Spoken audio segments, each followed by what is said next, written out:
let's transition over. Hi. Cut the music since it's giving Fox a headache. Let it fade away.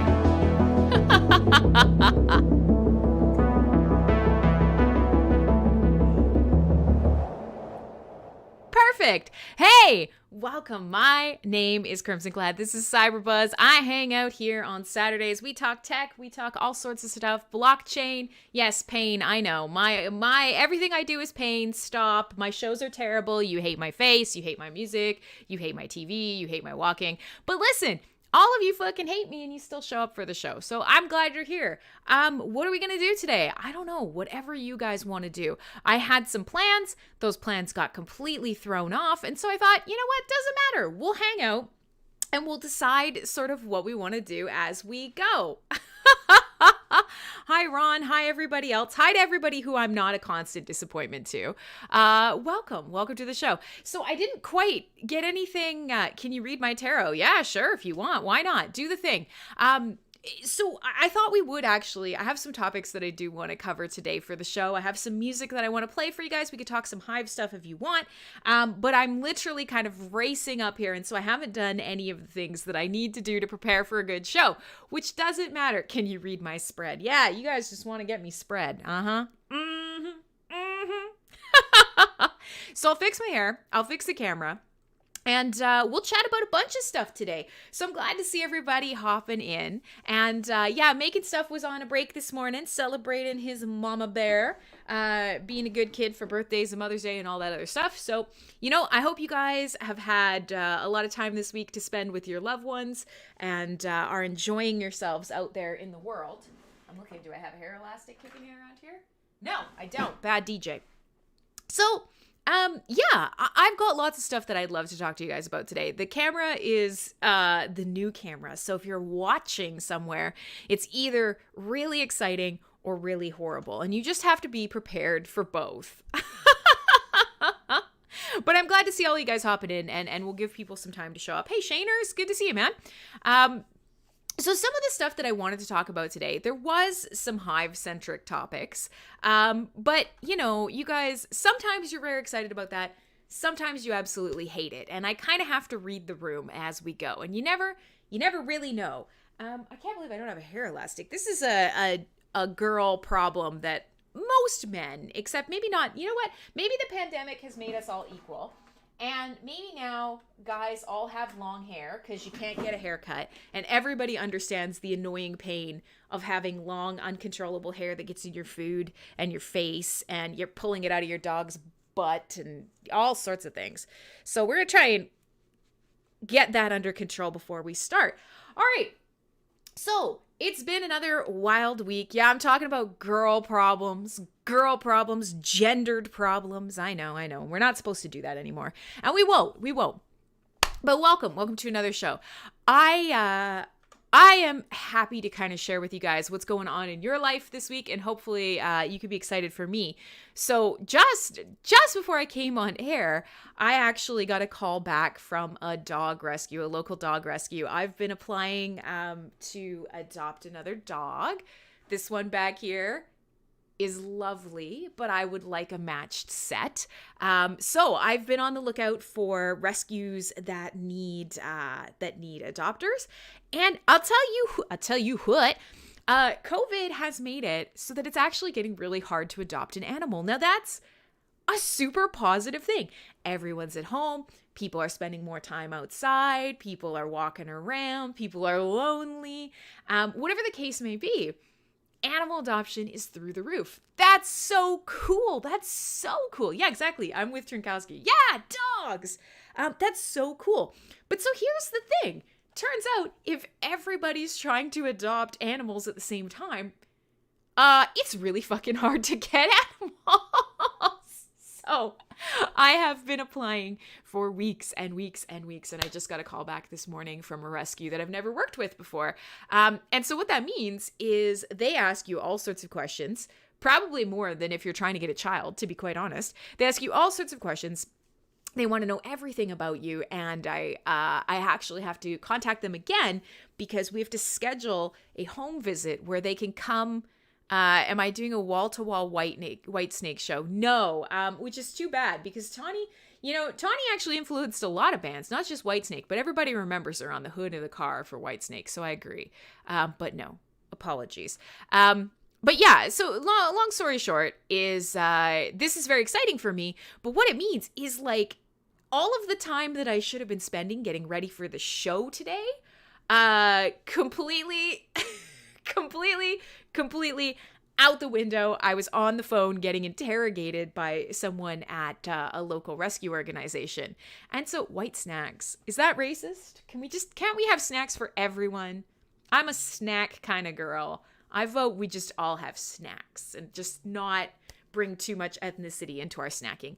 But yeah, so that's really exciting. And they'll check my playlist and deny her the dog.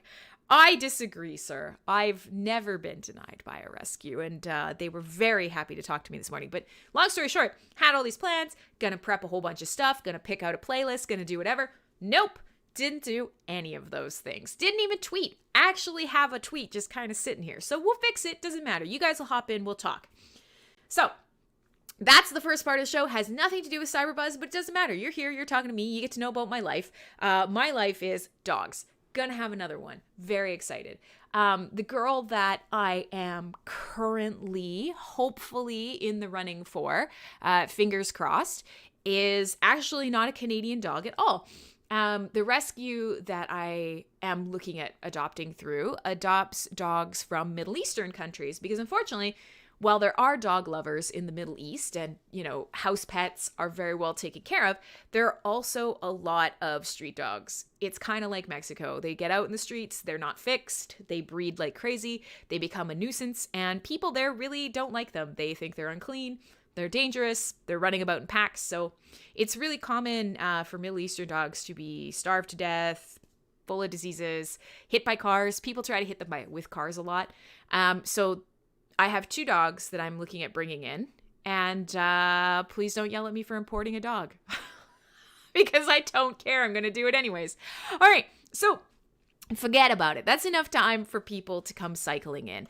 But what that means is we're going to talk a little bit more about what you guys, holy crap, do I see a Savo? I haven't seen Savo in ages. Holy Hannah banana. There's a lot of people coming out of the woodwork, and that's exciting.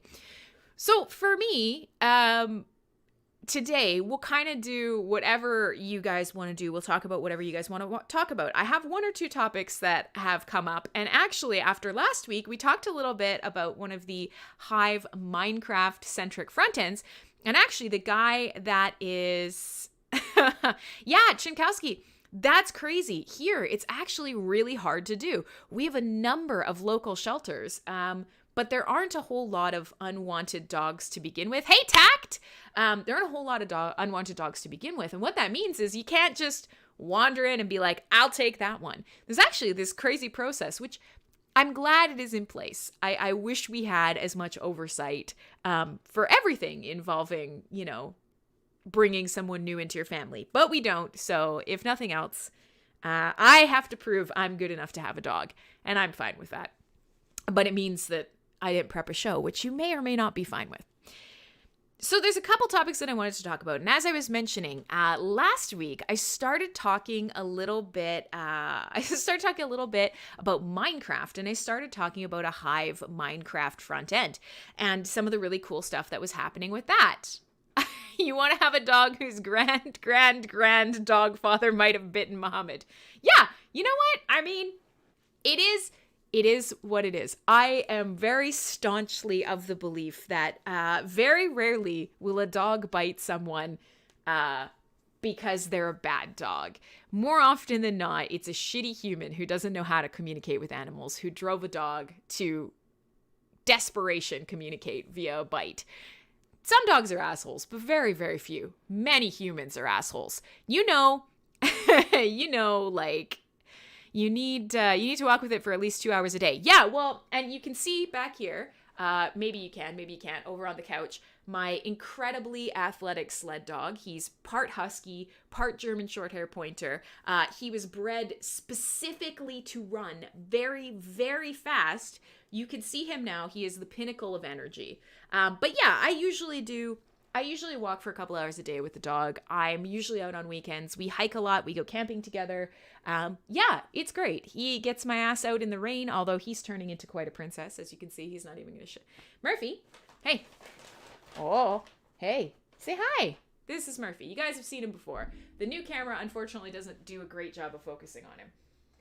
But so, yeah, hoping to get him a sibling. All right, so enough about dogs for now.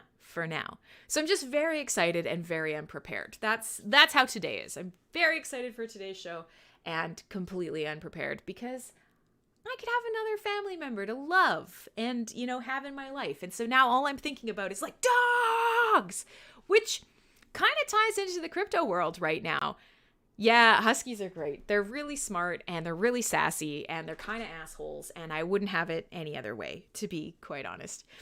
So dogs in the crypto world. I mean, now, not everybody who watches this show is into crypto, and that's fine. You don't have to be. But if you are, the crypto world has been pretty insane lately. I mean, every meme coin, what's the new one? There's SHIB coin.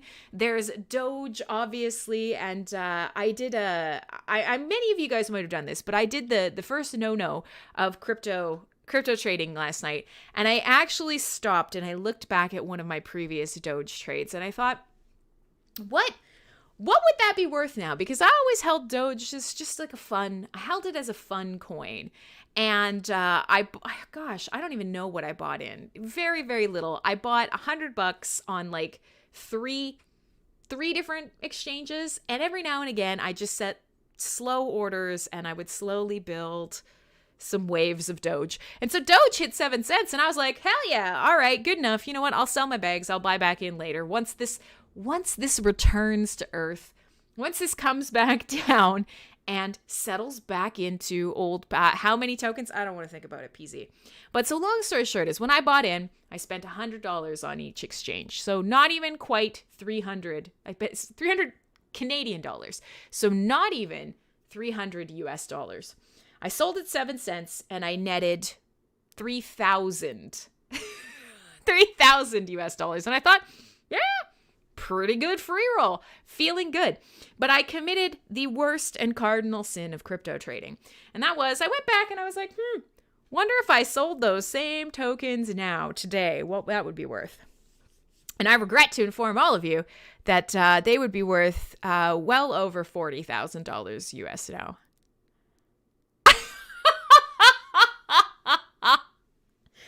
And so, this is kind of how you've been in the crypto sphere for a long time, or at least you've been through one of these insane markets.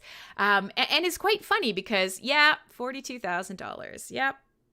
And when did we sell? When was that, guys? That was, yeah, it's the life, the universe, and everything. Amen. Ain't that the truth? And that's okay. You know what? Like, yeah, I could really use that money, but at the same time, that's okay. So if you guys want to talk about this is something that obviously is really big in our space right now. Yeah, normal crypto. Oops. Ain't that the truth? Well, no. Is it 42K coins? I don't know. I'm just saying 42K is roughly what it would be worth in US dollars, to be entirely honest. So you know what? It is what it is. You could be upset about it, and, a small part of me is, but you can't. We often say that, comparison is the thief of joy, and that the market can stay irrational longer than you can stay solvent, and that is fucking true. It's fucking true. Hello, Pito Gyros? I don't know how to say your name, but it says gyro in it, and Pito kind of sounds like pita, and I'm a fat girl, and I like both of those things. Pitas with gyros, fucking delicious. Welcome to the show. So, yeah, the reality is you can get really upset about this. And I found this really interesting, and I thought I would ask you guys how you felt about it. I'm over here in Canada, so my dollars are worth absolutely nothing. And when we talk about the crypto space, we're always talking in USD, which is, oh, I'm sexy. Okay, well, I appreciate that. But we're going to talk about crypto, which is also behaving very sexy right now.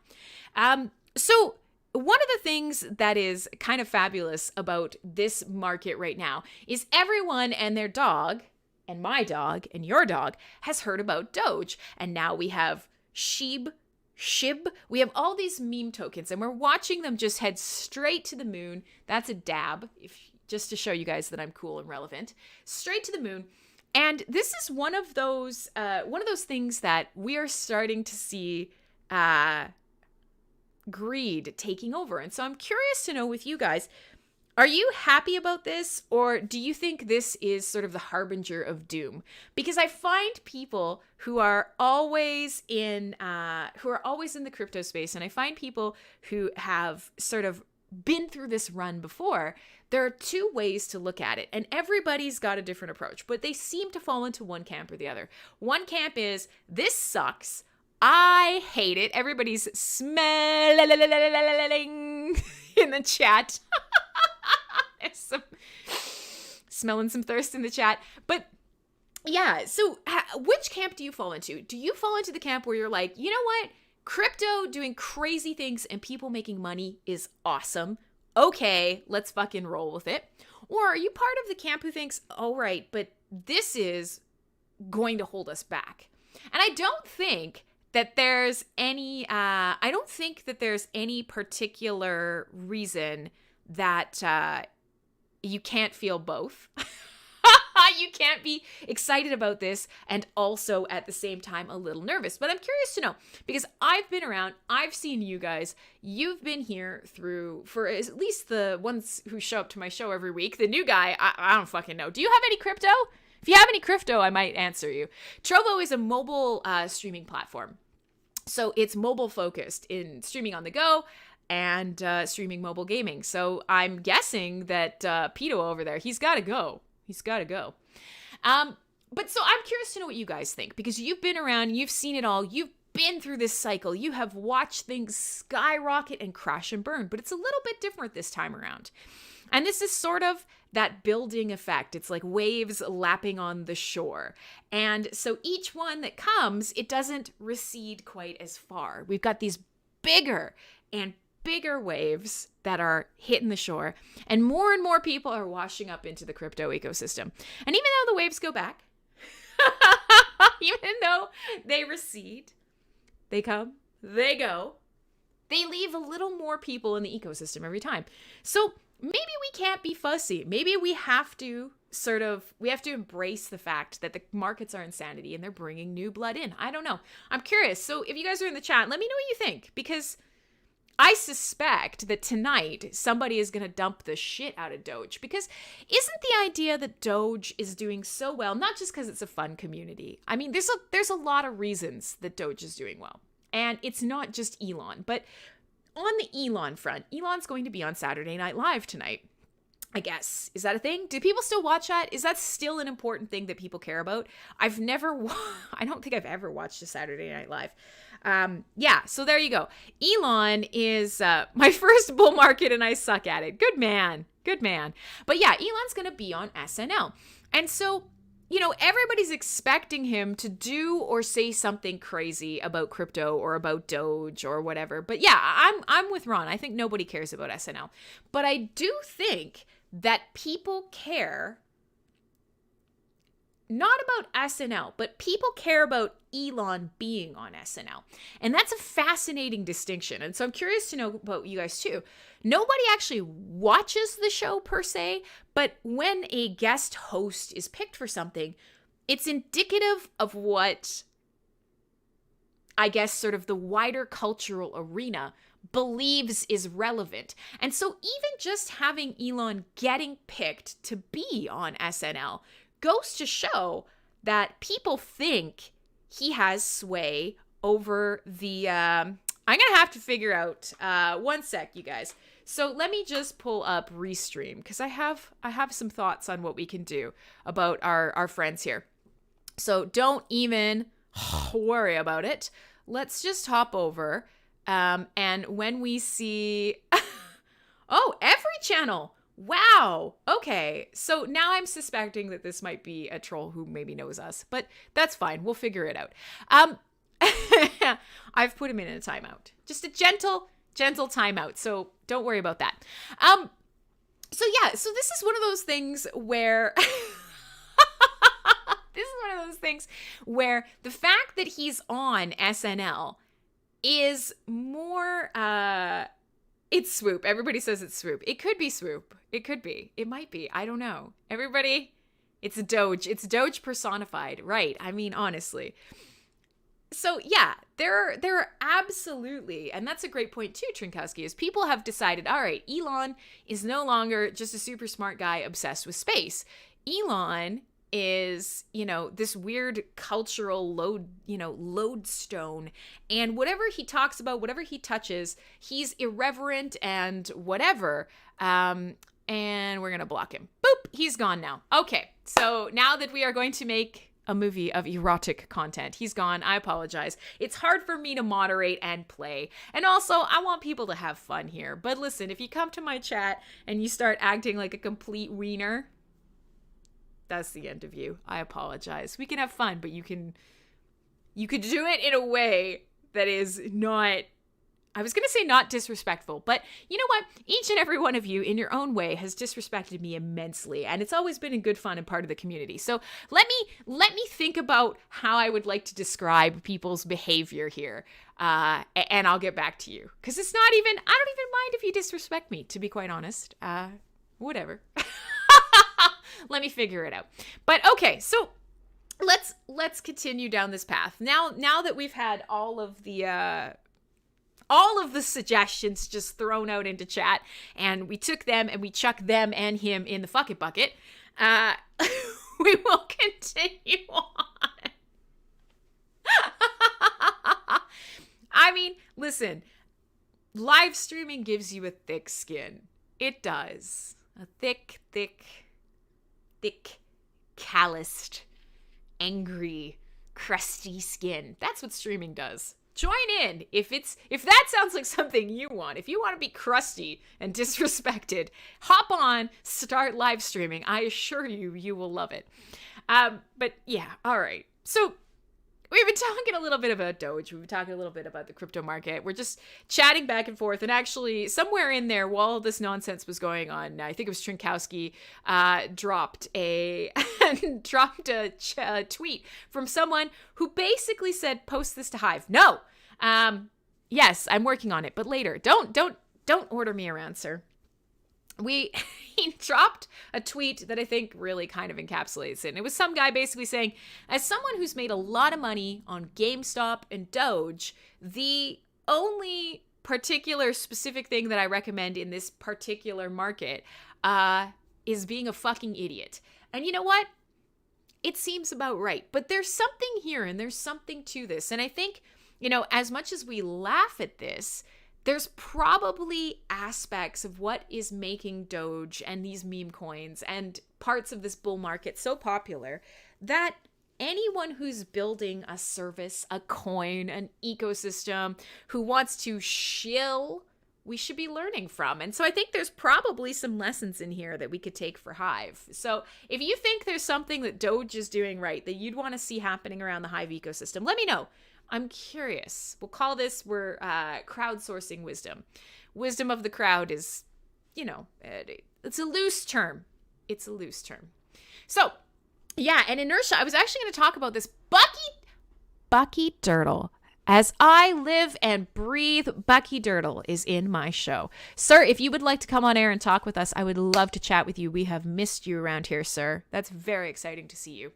But yeah, so Inertia's Steam to Hive onboarding program is quite interesting, and some of you guys might find this fascinating. Now, the caveat being that a lot of people don't want to, Bucky! Yeah, exactly. Fill your boots, Buck. So the caveat being that a lot of people don't want anything to do with Steam anymore, and that is fine. That's fine. I don't care. A weird thing that has been working really well for him. And this is a really fascinating look at how do you start trying to find loopholes in a system that is actively trying to repress you. So what Inertia is doing is Inertia's hanging out around Steam, but the powers that be on Steam have blocked him from front ends. So interestingly enough, what it means is when he posts, he doesn't actually show up on a lot of front ends, except he does show up in feeds, and his votes do show up. So what you have to picture is here's Inertia wandering around the platform, and I'm sure he's got some posts that he can show you in the chat while we're talking about this, but he's wandering around the Steam platform, and because his posts are hidden sort of from the front ends and showing up in just sort of the wider, community post feeds or whatever, those don't show up. He's been posting a bunch of sort of anti-Steam stuff, memes about, Steam, vicious little rumors, and kind of fun, interesting, kind of jerk stuff.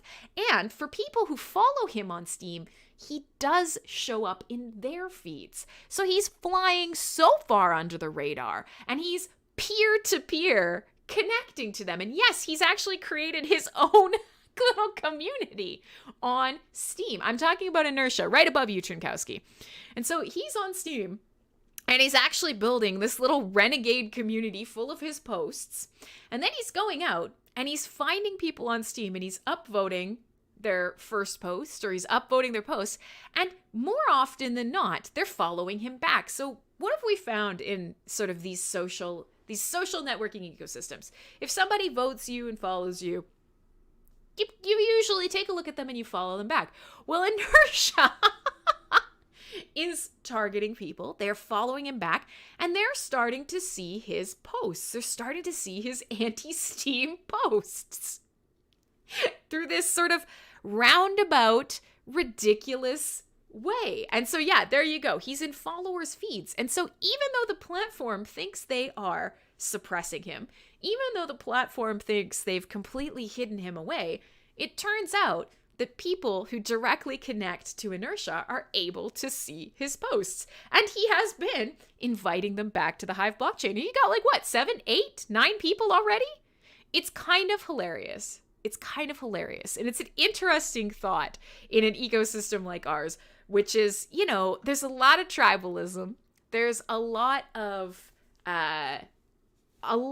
discussion on what is the right way to onboard someone into an ecosystem.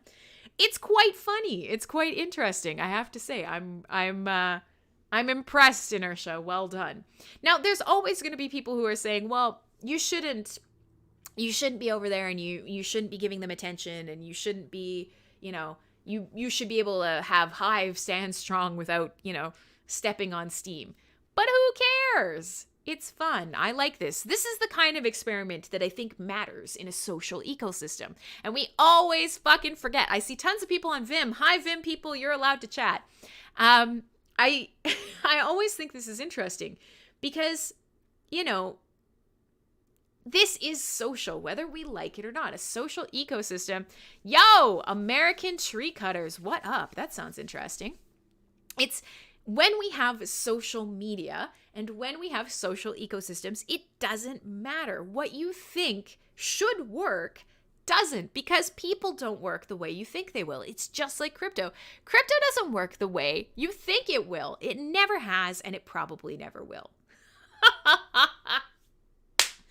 All right. So this is, we're off on a tangent as per usual, but what I thought we could talk about today, in between celebrating my dog stuff and me fixing this camera, because it's weird colored, I think. But, we're getting there. We're improving every day.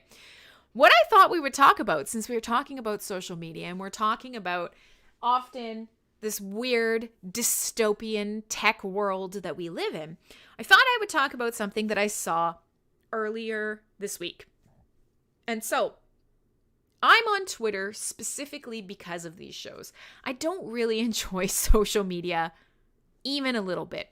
But one thing I've learned is that if you would like to grow a product, if you want to grow a stream, if you want to sell your art, if you want to connect to communities, you need something like Hive, you need something like Facebook, you need something like Twitter.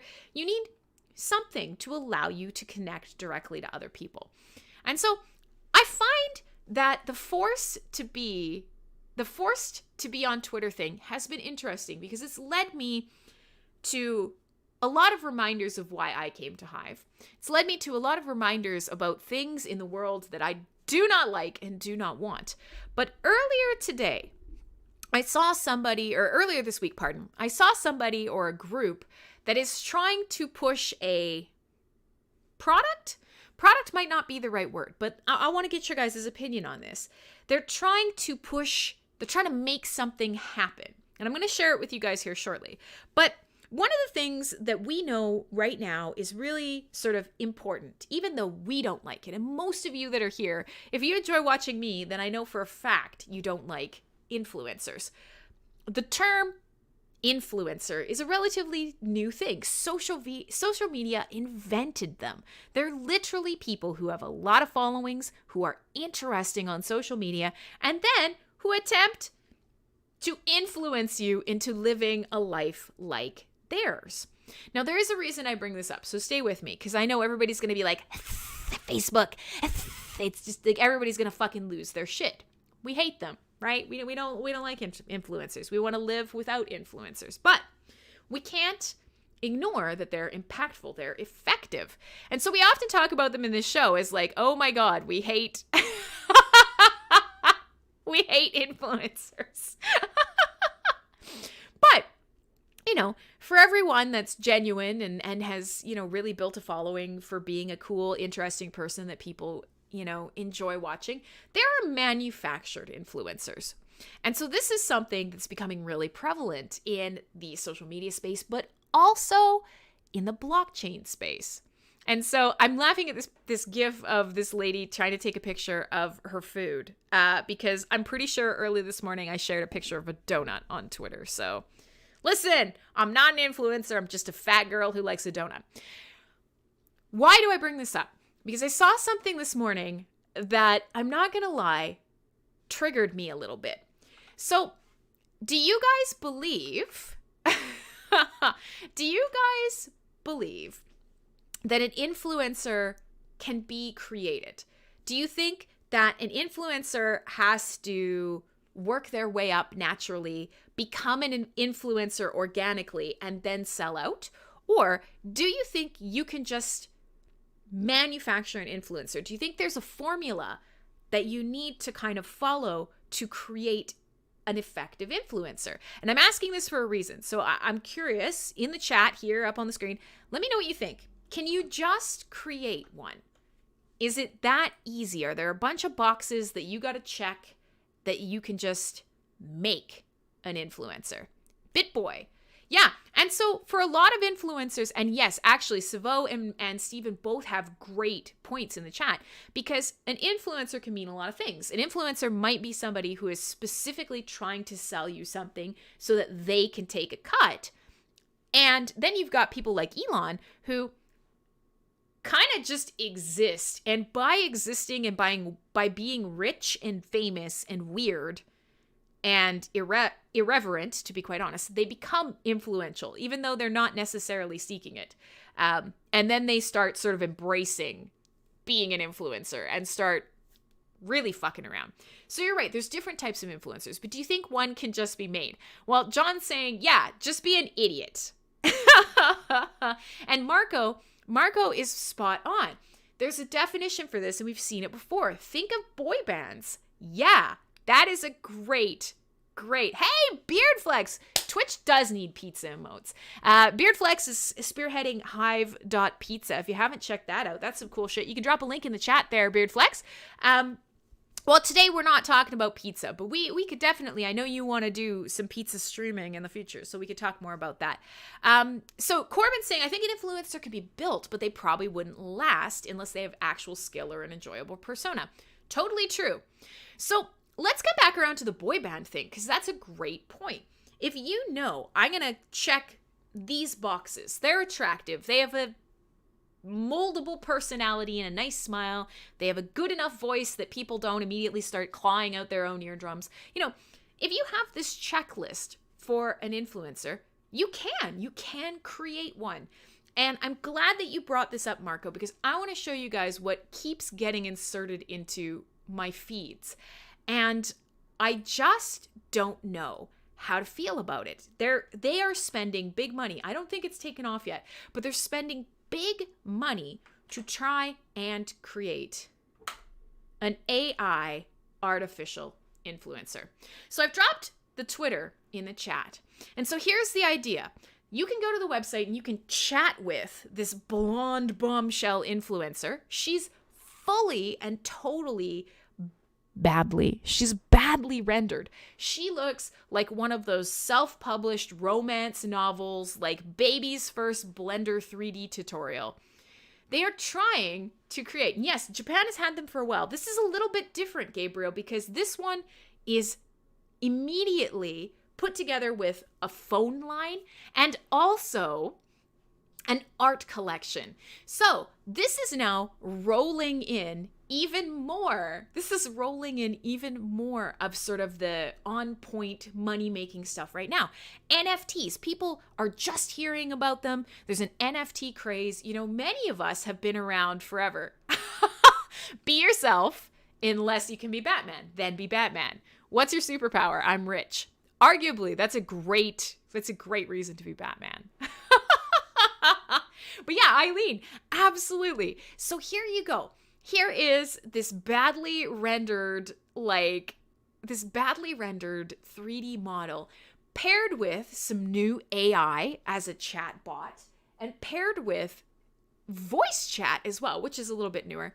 But also, they're trying to build up this influencer persona. She's got this Twitter. She's got an Instagram account. We've seen this before, but now she's also trying to sell NFTs. And this, in my mind, is one of the craziest things I've ever seen. And I'm not sure if this to me is intelligent, or the dog's just flopped around on the floor back here grumping at me. I'm not sure if this is intelligent or if this is Crim for Hive influencer. I'm not a crook. I'm not a crook. No, it's not going to happen. I'm not an influencer type. And I will say that's something that certainly I'm struggling with, and that if send you a badge and you'll wear it, good man. All right, I will. I'll make some art. I'll make some Crim art. But you know, we've talked about that on this show before. One of the things that I've always struggled with is I love doing this. I love teaching people. I love talking with people. We have these great conversations. We do interviews. I don't have the skill set or the drive to go out there and be like, I'm Crim. I'm fucking awesome. Buy my shit. Follow my stuff. What is, ring that bell? Like, blech. Like, even just getting a promoted tweet to be like, blonde bombshell AI, chat with me. Guys, this reminds me of like when you used to turn on the TV late at night when, well, okay, I'm going to date myself very specifically. But when you turn on the TV late at night and adult sex phone lines are on, and you know, there's this girl and she's like, you know, like laying around all awkwardly, and she's like, I'm so lonely. What are you doing? Call me for a good time. And you know, that's what this reminds me of. It's a little bit tawdry. It's a little bit over the top. And I mean, is that the right way to become an influencer now? Arguably, yeah. There's a lot of crossover between weird parts of the tech space and, you know, the fact that sex has and always will sell. And yes, hot tubs are in now. I was going to bring this up, Beardflex. This was going to be after. Why do girls do that? I don't know. And the men are always like, you know, like not to leave the men out, but the men are like there also, and they've got like a weight, and they're like, yeah, baby, I'm pumping. Yeah, we should go out. And just like, what is this? What is this? No, these aren't people. That's not people don't do that. But so, yeah, okay, Beardflex has brought this up. And you know what? I saw this in my feed this morning, too, from a VR streamer who I really, really like. Streaming now has, like, a new fad, and that is, you know, really sexy girls doing stuff. But it's not just really sexy girls doing stuff. It's really sexy girls doing things in hot tubs. And I was actually going to bring this up after the break, because one of the games that you guys keep asking me to stream and that I keep thinking about maybe I'll do at some point is something like Beat Saber, which is a VR game. And it's the one where, you know, you're basically, you're smashing things out of the air with laser energy swords in time with music. And you're doing this in VR. Well, here's the deal. There is a girl now who's a very popular streamer, a VR streamer. Well, she stands in a kiddie pool in a bikini, So she's got a kiddie pool right here. She stands. She's facing away from you. You know, her swimsuit's up her butt crack. And then she beat sabers. You watch her beat saber in a bikini in a blown up kiddie pool in her room. And you thought this was leading to Crim in a hot tub. Well, you thought wrong, because it's so much work.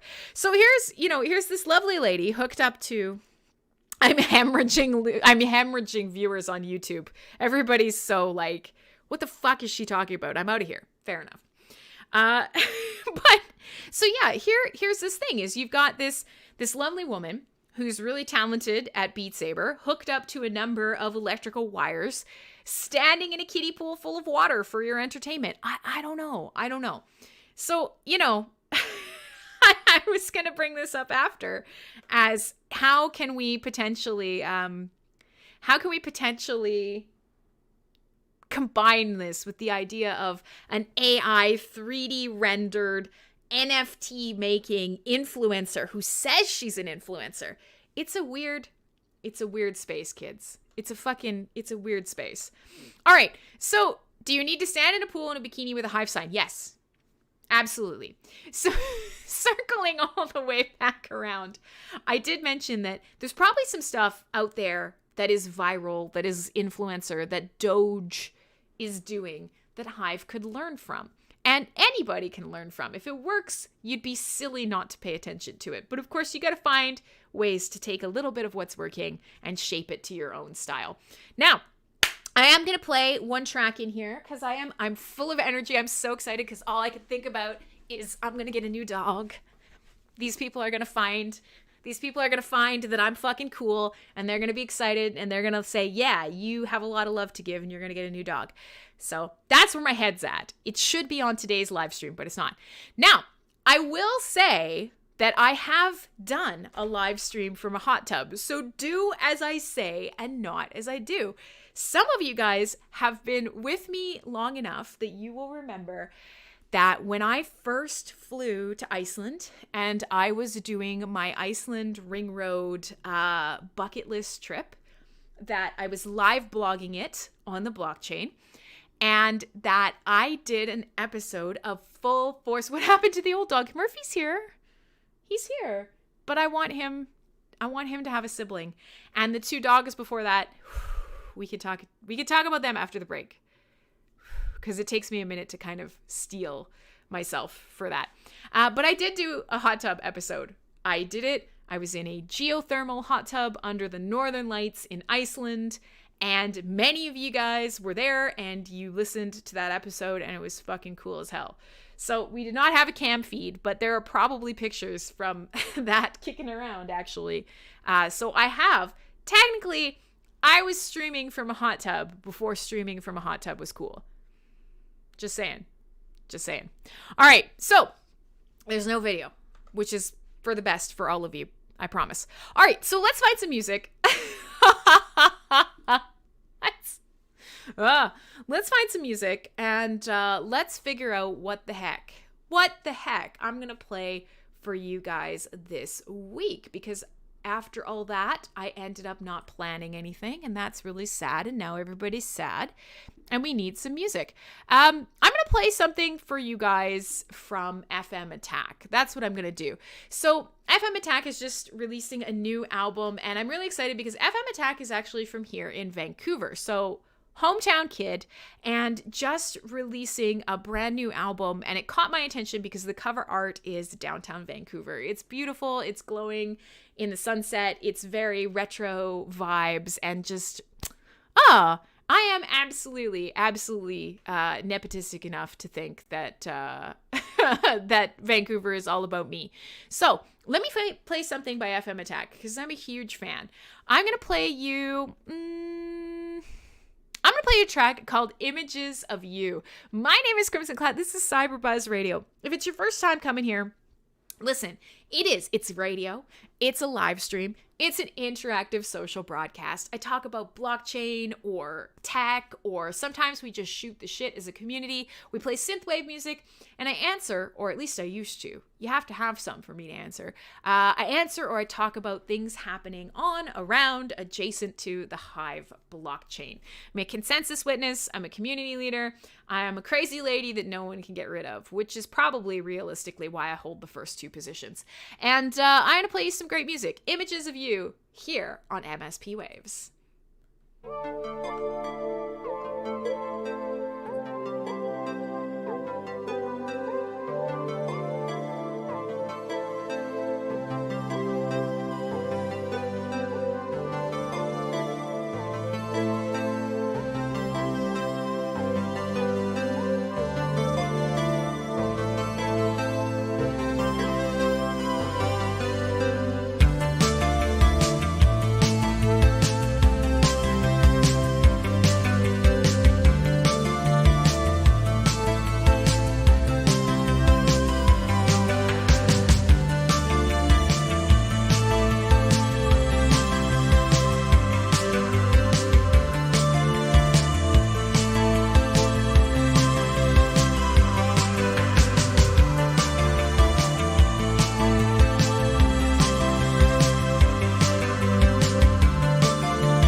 right. There you go. A little bit of FM attack. So in the break there, I ran off to get a hair elastic. I fixed the camera, hopefully a little bit. And I could see actually it's not perfect, but that's okay. Don't worry about it. So welcome. This is... Hi, Corbin.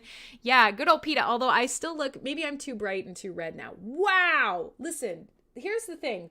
This camera, if you haven't seen it yet, everything. You see everything. It's a lot. It's a lot. And I haven't set it up perfectly for both shows because the lighting in this room is very different from one time to the next. And you'd think it's fine. It's not fine. But so, hey, welcome. My name's Crimsonclad. This is CyberBuzz Radio. And today I thought we'd talk a little bit about AI, or we'd, celebrate the fact that maybe I'm going to get a new dog. And, so the plan for the show is already just right out the window. But for the first half of the show, or thereabouts, given what's the time right now? Yeah, for the first half of the show, we talked about a couple different things. We talked about how wild the crypto market is right now. We talked a little bit about how Doge is being very fucking silly. And that I committed the crypto sin, and I checked on what one of my previous trades would be worth now. Lost some money on that bad boy. But I'm not a trader, and you can't ever look backwards and regret that sort of thing because you will go insane. Learn your lessons or don't, but ideally learn your lessons and then move on, because whatever opportunity has passed you by thus far, it's okay. It'll come back around. You're going to be a-okay. I promise, friends. So with that being said, we did talk also a little bit about weirdness in AI. We talked a little bit about streaming and influencing. And that's sort of where we left it. It's been a mixed bag today. It's kind of just a chat day. So what I thought is, in that break, I thought I'd go talk to Leah, because I thought, you know what? Here they are. They're trying to push this influencer so strongly. They're trying to make sure that everybody thinks she's Babley. They're spending the money, etc., etc., etc. Well, I'm not going to lie, friends. I gave it a shot in the break there. I don't know if you guys went off and did, or if you just looked at her Twitter feed and thought, this is ridiculous, which is fine. But I asked her some questions. This is not a good AI. I would argue that Inertia, the chatbot client Inertia is using for Banjo, is a much, much more responsive AI. Oh, God. So, maybe we'll check in, maybe over the course of the next couple shows, and as we kind of work on expanding what we do here, we'll check back in on Leah and see, could we potentially... Hey, Uncle Bonehead, hi! Lots of people kicking it on Vim today. That's so exciting. She talked about Canada weather. Okay, fair enough. She's not a good AI, friends. She's not a good robot. Oh, well, that's not very nice. That's not very nice, Patient Zero. That's an unkind thing to do. All right, so with all that being said, we'll check in on Leah and we'll see if she develops... well alongside our expectations here as we continue on with our thing. So I still didn't do the tweet. I'm just going to cancel this tweet that I made. It's going to be you, me, and whoever's here right now. We won't even do the twit-twat. Don't worry about it. But so one of the things that I thought... Jesus. Oh, man. That I thought we could take a look at was some of the stuff that's happening around the blockchain, because there is quite a few things that are coming up. There are people who are getting excited about building front ends. There are people who are starting to build new communities. And, as much as we wonder why is it that people aren't showing up, things are growing slowly but surely, which is great. But in the market that we are in, let's put it that way, in the market that we're in, it's not enough. It's not fast enough. It doesn't feel good. It's not right.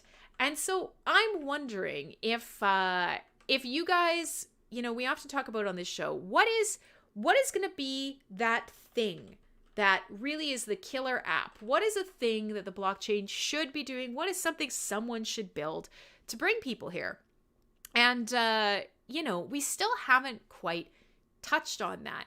Now, there's some cool stuff that's been happening, and some of the stuff that we've talked about in the last couple of weeks shows are all very community focused. So we talked a little bit about Peak D allowing for you to create sort of curated content collections. I don't know if you guys were here for that, but that is, if you don't have a community that fits the feed that you want to build, and you found old posts that you really want to highlight, Peak D now allows you to create a feed out of posts that you think fit together in a topic. You can literally go around and pick a whole collection.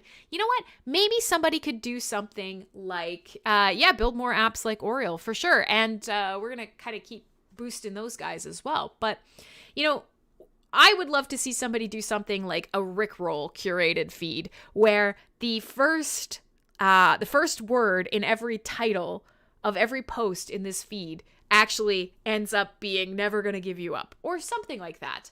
But this is very cool. If you haven't seen this, then I'll kind of throw that your way. They've changed quite a few things, but yes, Eileen, it's the CCC, the Curated Content Collection. So if you haven't seen this, it's getting a bit old now. 2 weeks in blockchain time is a year and a bit. But so this allows you to essentially just create a cool collection of posts. Now, we think about this always in terms of, well, if I vote and then people vote after me, I'm going to earn curation and whatever. But if you start thinking about this in ways of, what have we always used? Things are getting ridiculous in chat. Julia's got a lot of these wombos that are hilarious, I have to say. Between Julia and... actually, you know what? I had a Rickroll bot for Swoop, Uncle Bonehead. I very specifically actually had my bot, if he asks my bot to play, what was it? What's his stupid song? I'm blanking. Not Careless Whisper. Oh my God. Help! I'm blanking. What does Swoop always want to hear? Whatever. He would ask for his stupid song with the guy rolling around on the beach with the woman covered in sand. He would ask for that song, and my bot would return a Rickroll because that's dumb. Wicked game. Thank you. I had Careless Whisper in my mind, and I just couldn't get rid of it. It was just, that was it. We're going to be stuck in Careless Whisper forever. But yeah, so curated content collections, start thinking of them as ways to sort of show people a side of who you are or a topic that you think is really cool. Or in the case of if you run a service or if you have, Careless Whisper is another one. I mean, Careless Whisper it's its own sort of memery, right? But so like I think about it in terms of, hey, if I'm going to create a feed that supplements one of my streams, or if I'm going to create a feed that is going to supplement NFT showroom, for example, I could pick and choose from any content from any time, and I could build a really interesting collection of stuff for somebody to scroll through. And if you do a really good job, if you curate down a really interesting feed, people are going to keep coming back to take a look at what you're adding to that. And you can actually build sort of a little knowledge repository as well. If you want to teach people things, you can do that. So the people in chat are asking about the Minecraft thing. Yes, absolutely. They're called Aliquam is the community, and I'm probably not saying it right. But I actually want to show you because I was, like I said, the person who is building that, after last week's show when we talked about it, he reached out to me and we were talking a little bit more, and we will probably have a show where we talk about some of the stuff that he's building. But he showed me a really, really cool post that was created with this front end, and I'll show it to you guys here. It's beautiful. Look at this. So this is one of those things where people are doing incredible stuff that if it moved beyond our sort of own ecosystem, people would love it. Imagine this on Reddit or on Tumblr or on any of the places. Is Tumblr still a thing? I don't think Tumblr is still a thing. But imagine this in any of the places where content discovery is a little bit better. Or even if content discovery isn't better, we have more people. These are the two things that, of course, we often say. This is the main crux of the problem of Hive: content discovery and users. Well, look at this post, this City of Solaris. Somebody created this and then took pictures and posted it to Hive to show off the builds that they've created. And in the future, this project's going to be moving towards some other cool stuff.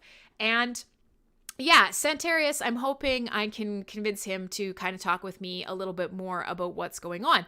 And potentially kind of looking at, is this something that NFTs fit really well with? But before that, even, why don't we talk a little bit about some of the custom things that you can do in Minecraft, like textures or, models or things that people build and share around Minecraft.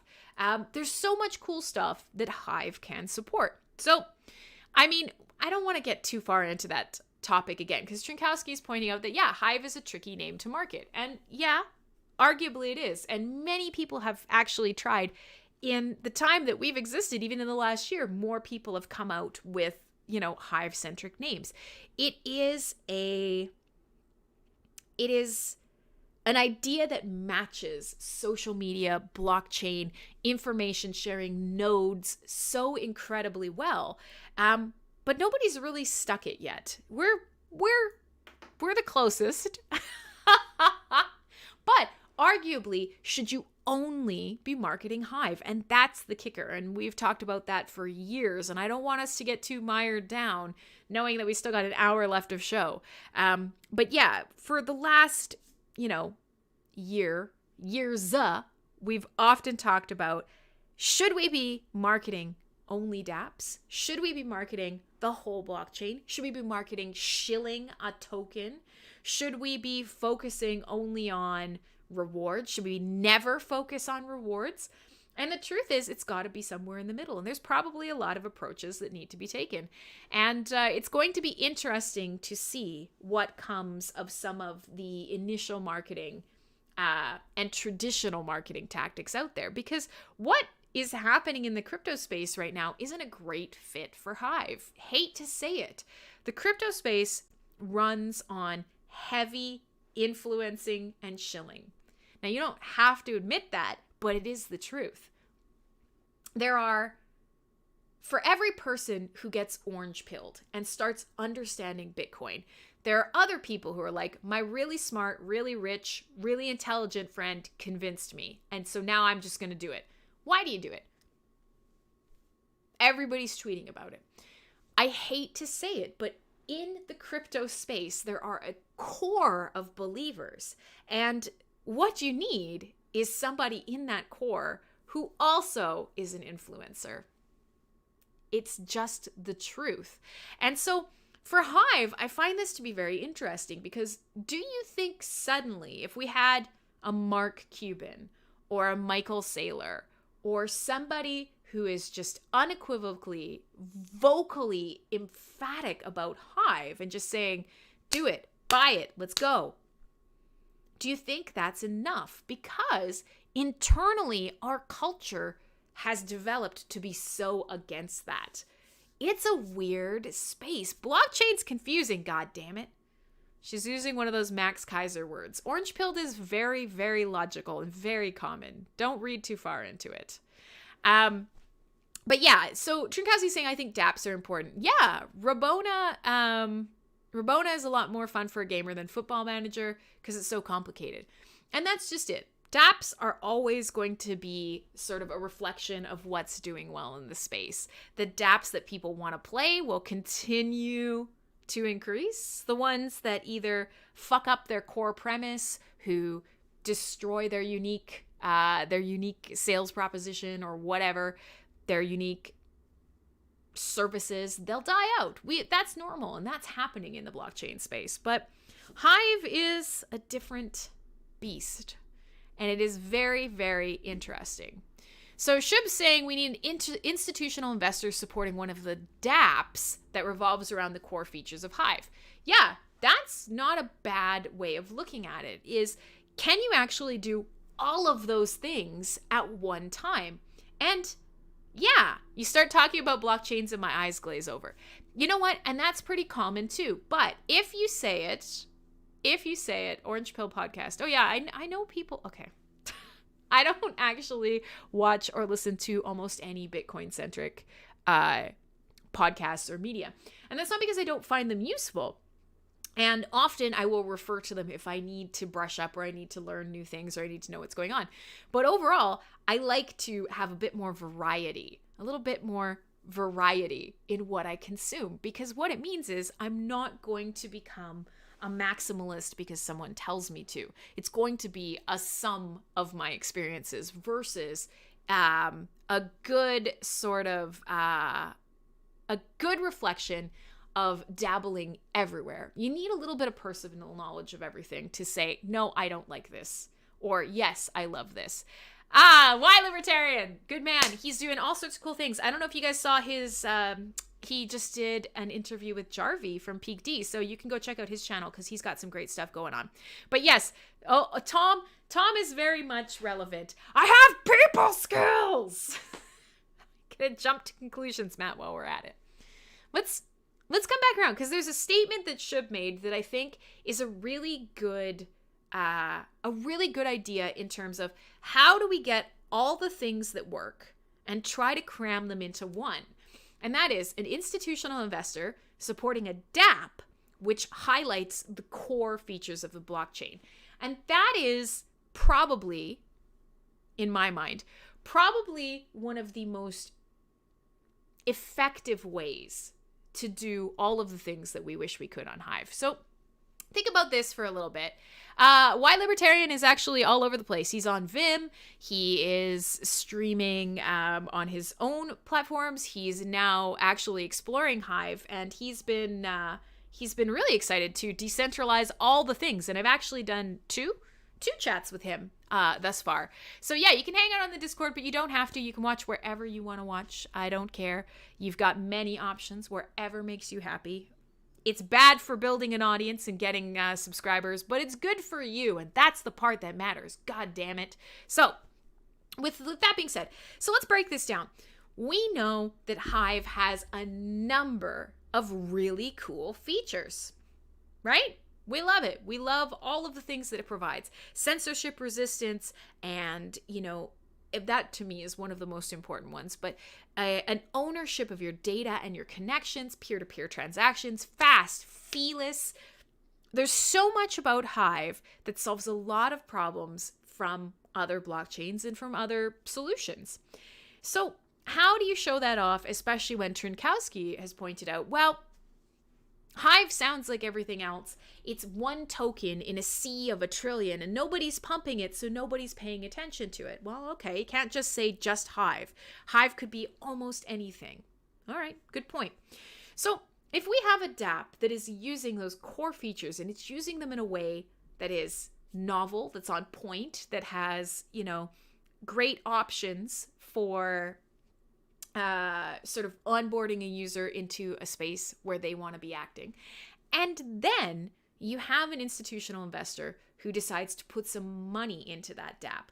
Not just into the blockchain, but into that dApp that allows that dApp to really take off, to develop faster, to be more professional, to turn out more services that people want. That in itself is a boost to the ecosystem. So, how do you help what are, in a lot of cases, hobbyist dApp developers on Hive? How do you help them get ready to make pitches to institutional investors? Arguably, there's money everywhere in a bull market. There's money everywhere. God, there is so much money in this space. And a lot of it will come and it will go, and it will die a horrible death. In the crypto space, so much money will die a horrible death. Fiat money, anyways.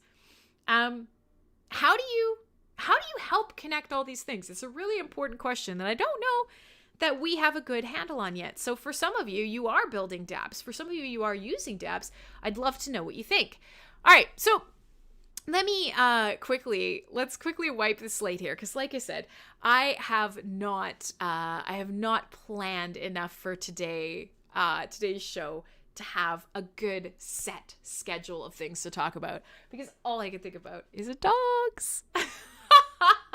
So let me play you guys some more music, and then we'll still have about 40 minutes left in the show to talk about whatever you guys want to talk about, and we'll have a little bit of fun. We're just chilling. We're the best community. We're talking crypto. We're talking bad 3D rendered NFT selling AI influencers. We're talking about whatever you guys want to talk about. It's CyberBuzz Radio. Let me see. What should I play for you guys? Makeup and Vanity Set is doing some really cool shit. So they just released an album called The Heart of Batman, which it's actually inspired by sort of some of the really cool atmosphere and environments of... Do you guys remember Batman, the animated series with Kevin Conroy as the voice?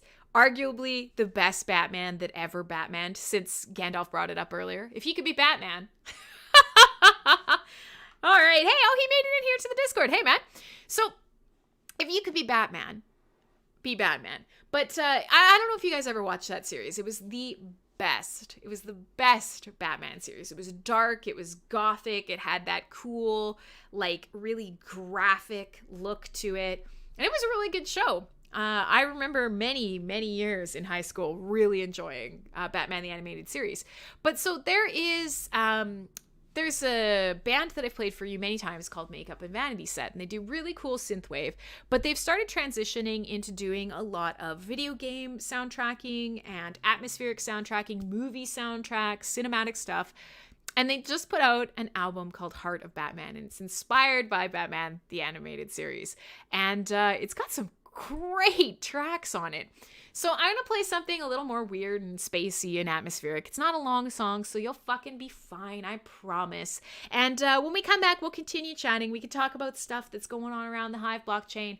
We can talk some tech if you want. We've already kind of gone over some of the upcoming changes in the next hard fork. So if you have more questions about that, we can look at that. If you just want to chat, that's cool too. I was originally going to say, I was going to talk about, Beat Sabering in a hot tub, being a thirst trap streamer, but it's up to you. It's your show. My name is Crimsonclad. This is CyberBuzz Radio. We hang out here on Saturdays, having a little bit of fun and listening to some cool music like this. It's called Shadows here on MSP Waves. It's also got a very quiet intro.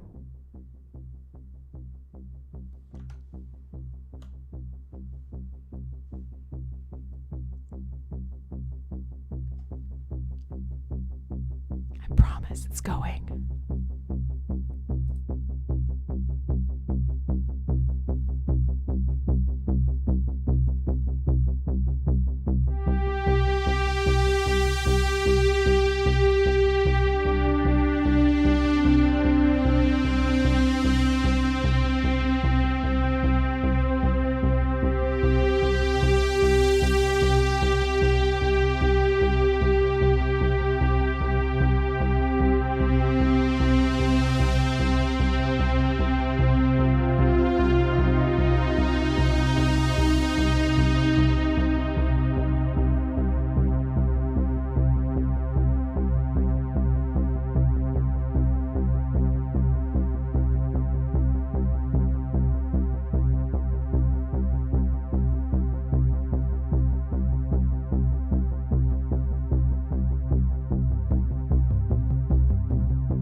very spacey. It's very spacey. We're floating together. And I'm pretty sure that this is one of those albums that's continuous play. So unfortunately, I have to just cut it off out of nowhere. I'm sorry. All right, hey, it's CyberBuzz Radio. Yeah, sorry, very down-tempo, very like... Normally I play really kind of upbeat synthwave, or I play Outrun that's got a sort of driving pace to it. And every now and again, it's good to mix it up. So, hey, welcome to the show today. I was actually just talking in DMs with some of you. There's like 4 of you immediately DM the second a song goes on, which is great. Thank you. But so today, just catching up because we're actually already an hour into the show. Today, my original plan, I was going to collect together some stuff. We were going to do a bigger deep dive into AI, probably talk a little bit about the last rocket because it landed really good, talk a little bit more about crypto, and then go over some stuff in the ecosystem. But about, I don't know, 15 minutes before the show, I got 2 calls, but right before the show I was actually on the phone with someone from a dog rescue. So if you're trying to catch up and you're wondering why the fuck I keep talking about dogs, I'm a crazy dog lady. And so I really enjoy having dogs in my life. I'm really active. I spend a lot of time outside. Dogs are a great fit for my life. They're a great pet. So right before the show, I got a call from a rescue. I put in an application for a dog from overseas who is an abuse case and who is recovering from some hurt that happened to her. And they're looking to bring her into Canada and find her a family. So that's really cool. And so what happens is they call you and they, interrogate you to make sure that you're not a horrible person who is trying to get an animal for nefarious means. And so that was the beginning of the show. Rather than prepping, I was telling them about my house and my backyard and my fence and my dog and my personality and, being horrifically judged by a stranger, which is basically the same as live streaming, so don't even worry about it. But so what that means is today, very disjointed. We've been talking about all sorts of stuff. We talked a little bit about what's going on around the crypto ecosystem, some of the completely irrational nonsense around Doge, influencers, social media, and then we actually were talking a little bit about a social media influencer who a company is trying to create by pairing her up with some AI and creating a 3D model fake influencer, AI bombshell they're calling her. But unfortunately, a bunch of you and myself, we all tested chatting with her here on air, and she's dumb as a box of rocks, so good luck on getting that one to fly. But we'll check back in with her as time goes on. And then, just playing you a little bit of music and having some fun. So as we kind of move into the second half of the show, Bucky has so very, very graciously offered to come on air and maybe chat with me because we haven't seen Bucky Dirtle in ages. And he is a big fan of MSP Waves, a big friend of MSP Waves, a big part of MSP Waves. He was a past DJ with us doing live streams and an OG around sort of the previous legacy code base, as we like to call it. So before Hive, there was Steam. And Steam had a project on it called Utopian. There was a lot of stuff being developed around that time, and Bucky was actually involved in that. And he actually had a show here with Dog, Bucky and Dog, and we've just missed him. He's been super busy, and he's kind of found his way back to Hive. So I thought, well, all right, I'm going to grab him, and I'm going to drag him into the on-air room with me, like so. And hopefully he can hear me. And hopefully I'll be able to hear him. And out of nowhere, we will talk to Bucky because we've missed Bucky's face. We have. So I'm hoping he'll unmute himself. And hold on, Bucky, I can't hear you. And I suspect it's my settings, not yours. So don't worry about it. Hold your horses, my love. And let me just quickly see if I can fix my Discord settings. Because I have found that Discord never likes to behave. Yeah, there you are. Oh, but you sound like a robot.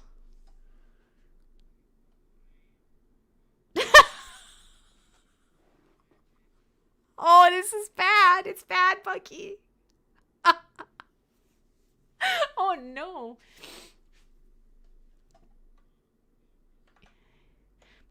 We might have to get you to. And I don't think anybody else can hear you either. So this is for the best. You do that. I'll do this. Yeah, and we'll fix it. Hang tight, everybody. I'm going to kick Bucky out and I'm going to get him back in here. Don't you worry. Not even the robot version. It's fine, guys. I took the robot bullet for you. Hang on.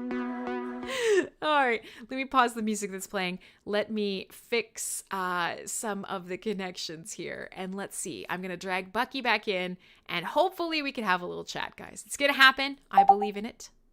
And we'll see. All right, I got to pull him back in as soon as he comes back. But yeah, he's not showing in the room because we got rid of him. Oh, Boathead leveled up. I don't have any alcohol in here with me. Next break, I will whip these headphones off and I'll get some alcohol and I'll take a hard shot for you. But so let's, well, Bucky's fixing himself up. Is there anything that you guys want to, oh yeah, everybody's just focused on the drinking. Is there anything that you guys want to talk about today? Given that we have about half an hour left in the show, is there anything that's on your mind today? It doesn't have to be around the Hive blockchain. It can be around crypto. It can be a little bit of anything. And sort of one of the things that I was initially planning was to go along with that music that I just played you.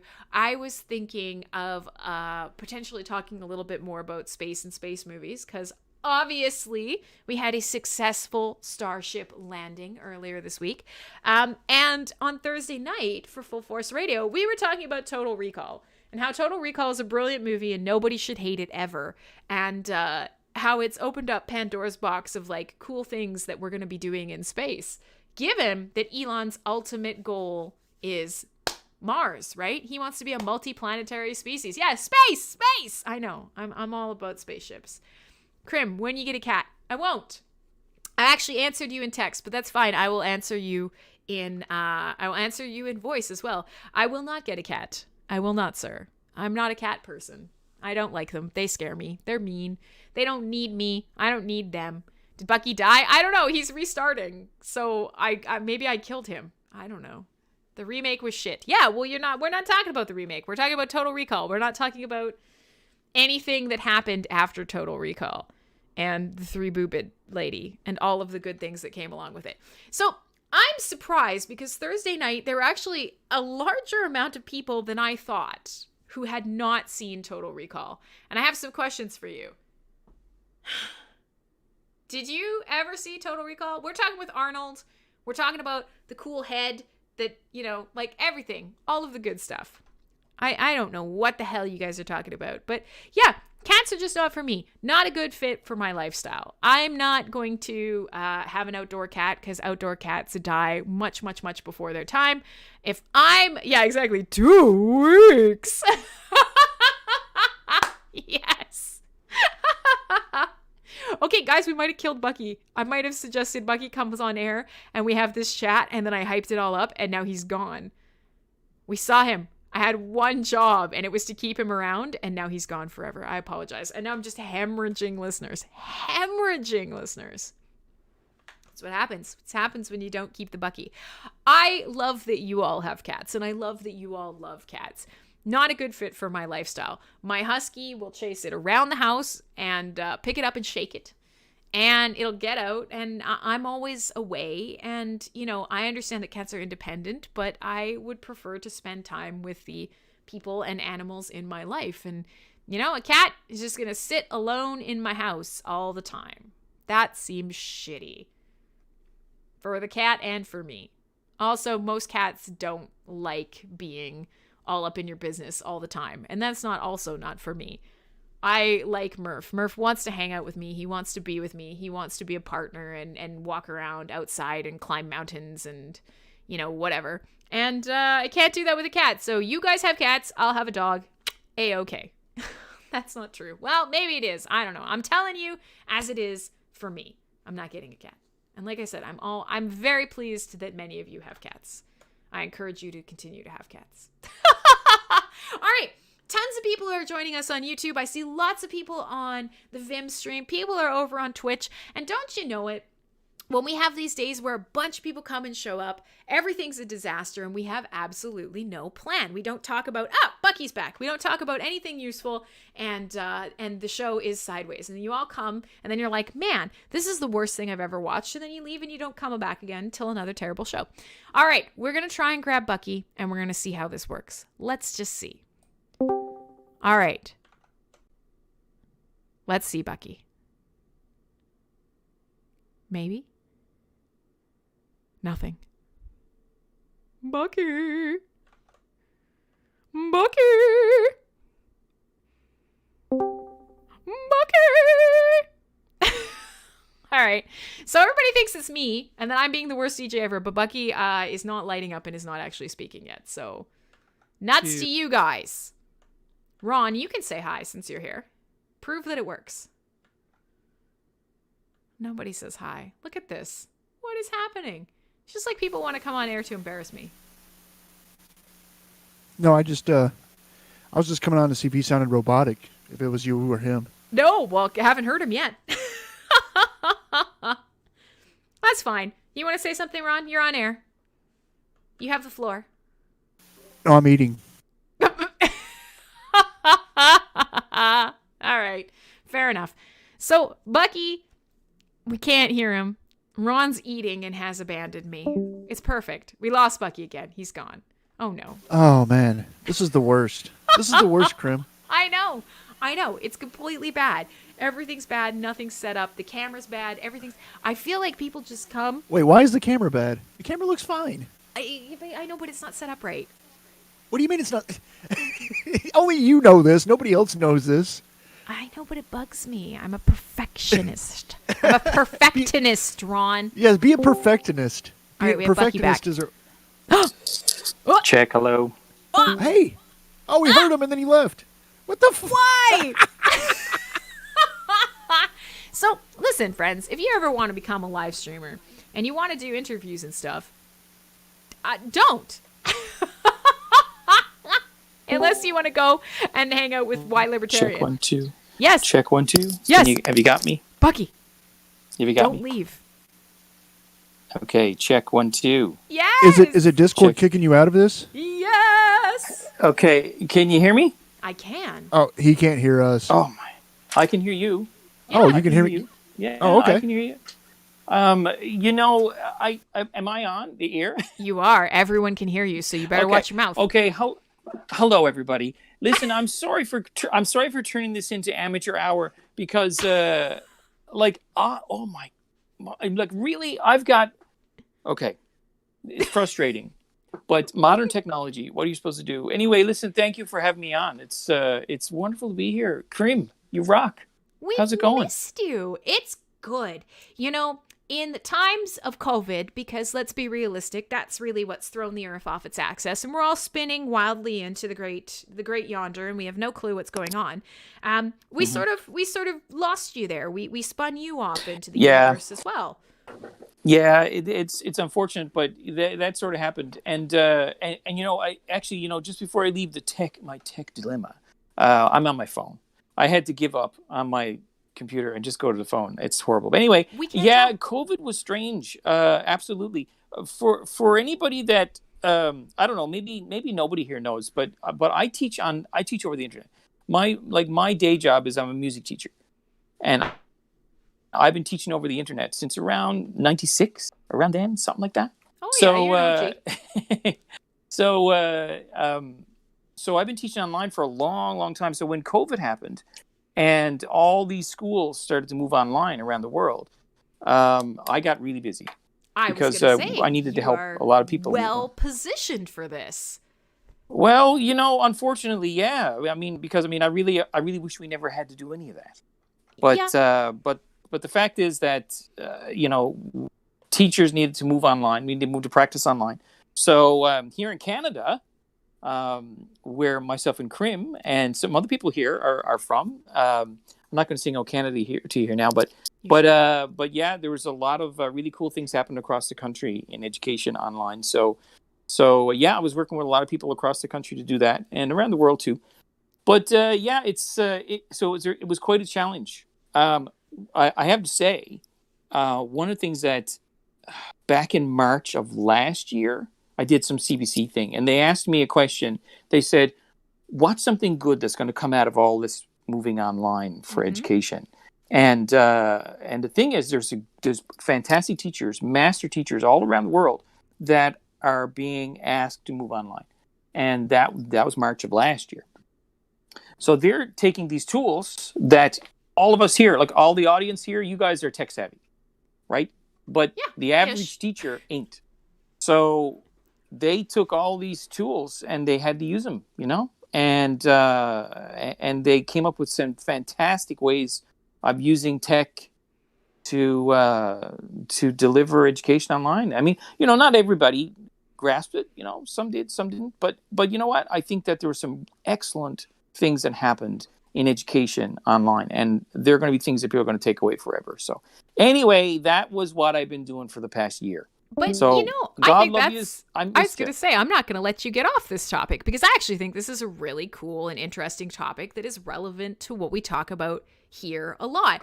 And one of the things that we are lucky and also a little bit mired in our group here is, we're always a little worried about how this great new tech and globalism makes things better, but also some of the bad things that come with it. And so on this show and on some of our shows on MSP Waves, we often talk about the bad dystopian aspects and how we can kind of continue to shape tech positively so that we can get all of the benefits and hopefully head off a lot of some of the sort of authoritarian, terrifying bullshit that comes along with it. And so, it's really nice to hear you say that, we've always had amazing teachers, but they have been restricted to the small geographical area that they can reach. And to open up knowledge and someone who is passionate and a great teacher and help them with the tools to reach more people, that would be fabulous. If a small sort of offshoot of this whole COVID nonsense fuckery world extravaganza that we've been going through is that people could sort of connect with teachers who will inspire them and help them learn and grow through a time that has been so crappy and demoralizing. That's really empowering. That's really nice to hear. God damn it, that's just Canadian. Well, yeah. Well, I don't think we got the monopoly on that, but yeah, I'll take it though. Yeah. Look, the thing is, I totally agree. Listen, all the people out there, okay, everybody listening, I'm looking around. I'm seeing Rondon's here today. Ron, you rock. Inertia. Who else am I seeing here? I mean, I've seen lots of names, people that I don't know, some people I do. And I bet everybody here, or the majority of people here, have some teacher over their school career that was a positive influence. Now, I know like you said, we always tend to gravitate, right? We always tend to gravitate to the negatives. And I know as soon as you start talking about your school experience, people tend to gravitate to, I had this person in grade 10, he was a complete moron. Yeah, I get it. I did too. But I did have some real great people in my life when I was a kid. And imagine if that influence that person had on you, if they could spread that further, that could be pretty special, right? So, some of the tech tools and some of the techniques that were rolled and invented over COVID time were very impressive. There's some new things happened. I mean, I've been at this since '96, so I've seen a lot. But I saw a lot of new things that happened that I saw, and I said, I'm going to be doing that from now on. I'm going to be taking that. I'll be taking that, and I'll be taking that, and I'll be taking that. So it's really cool to see. And you know what? You know what else? Okay, so all of my students are online, 100% of the time. My students are music students, and they're all online all the time. But they may not be online. But these are high school students. They may not be online for all their courses. Maybe just one, maybe just your music course, maybe a couple of courses, maybe a few. I don't know. But I had a lot of students that when COVID happened first and they were in school, they were going, this is this is tough because they're in school and they're having to take their courses and COVID restriction and wearing a mask. And then they moved home because everybody got locked down. And then they said, this being online, this is deadly. Everybody loves it. It's the best. And then we started to see people saying, yeah, I can take it or leave it. And then we started to see some people say, I do like it. And some people saying, I don't like it. And it started to get very polarized. But now we've had so long with so many students and so many people in the workplace working online too. Yeah. We have people who say, we have a lot of people who are saying, you know what? I work better in an online situation. End of discussion. I know. I've had my time. I've done it. I've piloted it. And the beta has come back and I'm online. I would prefer to be online. Cool. Imagine if you can find that out in an early part of your life. And then you don't have to if cubicle life is not for you, well, you know what? Avoid it. You figured it out. I remember in the commercial, remember the Dos Equis commercial? Yeah. The most interesting man in the world? Yes. There was one commercial he said, came up, most interesting man in the world on careers. And he said, find a thing that you don't do well, and then don't do that thing. Well, you know what? That's what it is here, because we're seeing people who say, like, you know what? I work better online. I know I work better online. Okay, great. That's going to be a career changer for you. Absolutely. And somebody might say, somebody might say, like, oh, well, I like people. I like being around people. And I really don't do well at home. Great. Excellent. That's a career changer for you. You know now. So this it's cool. This is a really good point.